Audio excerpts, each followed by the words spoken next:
بھی تعین نہیں کر سکتی، نہ اپنے سفر کے سلسلے میں کوئی واضح لاہی عمل، واضح اسٹریٹجی بنا سکتی ہے۔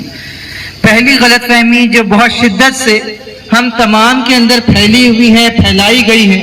انکانشیسلی، غیر محسوس طور پر، غیر شعوری طور پر پھیلی اور پھیلائی گئی ہے، لیکن جس کے اثرات بہت شدید ہیں، اور وہ غلط فہمی ہمارے اجتماعات سے، ہماری تقریروں سے، ہمارے بیانات سے،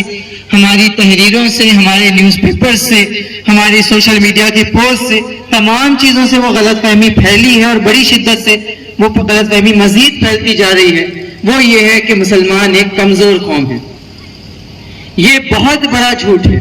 یہ بہت بڑی غلط فہمی ہے جو پتہ نہیں کیوں بار بار ہم کو بتائی جاتی ہے، اور ہم سے کہا جاتا ہے کہ مسلمان ایک کمزور کمیونٹی ہے، مسلمان ایک کمزور ملت ہے۔ اور اگر آپ پوچھ لیں کہ کیوں کمزور ہے تو اس کا جواب یہ ہے کہ آپ کے پاس پارلیمنٹس میں سیٹس کم ہیں، آپ کے پاس اسمبلیز میں سیٹس کم ہیں، آپ کے ساتھ لنچنگ ہو جا رہی ہے، یا آپ کو کچھ فسادات کا سامنا ہے، یا آپ تعلیمی میدان میں اس حوالے سے کم ہیں کہ آپ کے طلبہ کم پڑھتے ہیں، یا یہ کہ آپ معاشی میدان میں کمزور ہیں، آپ غربت کا شکار ہیں۔ اور محض ان مادی انڈیکیٹرز کی بنیاد پر یہ بات سمجھی جا رہی ہے، اور ہم کو سمجھانے کی کوشش ہو رہی ہے کہ مسلمان ایک کمزور قوم ہے، مسلمان ایک کمزور ملت ہے، مسلمان ایک مظلوم ملت ہے، اس کا کوئی آسرا نہیں ہے، اس کا کوئی سہارا نہیں ہے، یہ ایک زوال پذیر امت ہے۔ تو ہوتا یہ ہے کہ جب ہم اپنی ملت کو، اپنے آپ کو اس حیثیت سے دیکھنا شروع کرتے ہیں کہ ہم تو کمزور ہیں، ہم تو بے صلاحیت ہیں، ہم تو بالکل جو ہے وہ گئے گزرے ہیں،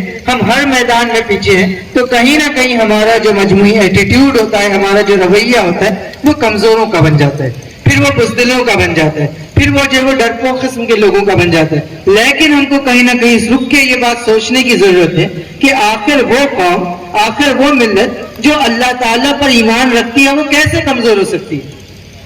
کیا یہ ممکن ہے کہ کوئی شخص اللہ پر ایمان رکھے اور یہ کہے کہ اللہ میرا رب ہے، اللہ میرا مولا ہے، اللہ میرا کارساز ہے، اللہ میرا خالق ہے، اللہ میرا مالک ہے، وہ مجھے کھلانے والا ہے، وہ مجھے پلانے والا ہے، وہ میری ضرورتوں کو پورا کرنے والا ہے، اس نے میرا ماضی بنایا، وہ میرا مستقبل میں ساتھ دینے والا ہے، تو آیا وہ شخص جس کے ساتھ اللہ رب العزت ہے وہ کیسے کمزور ہو سکتا ہے؟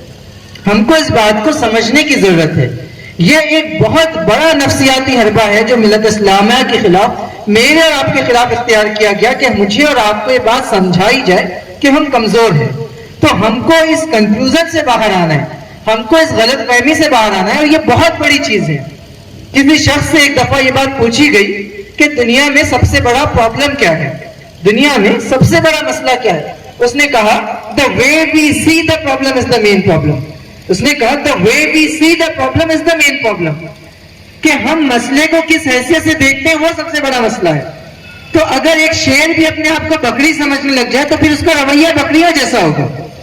لیکن اس کے مقابلے میں ایک بکری بھی اگر یہ سمجھنے لگ جائے کہ نہیں میں شیر ہوں، تو اس کے ایٹیٹیوڈ میں، اس کے رویوں میں بہت تبدیلی آئے گی۔ تو مجھے اور آپ کو پورے اطمینان کے ساتھ اس بات کو سمجھ جانا چاہیے کہ یقیناً ہمارے ساتھ کچھ وقتی چیلنجز ہیں،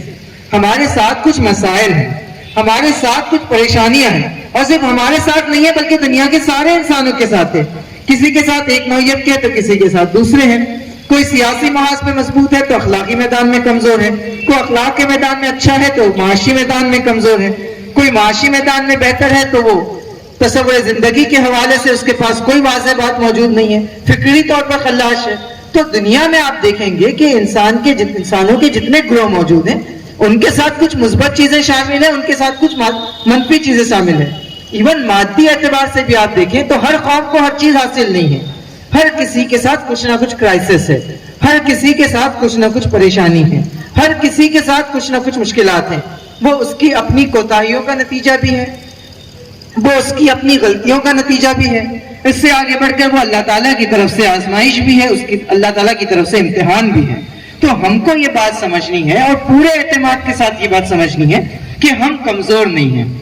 وہ لوگ جو اسلام کے ماننے والے ہوں، وہ لوگ جو دین کے حامل ہیں،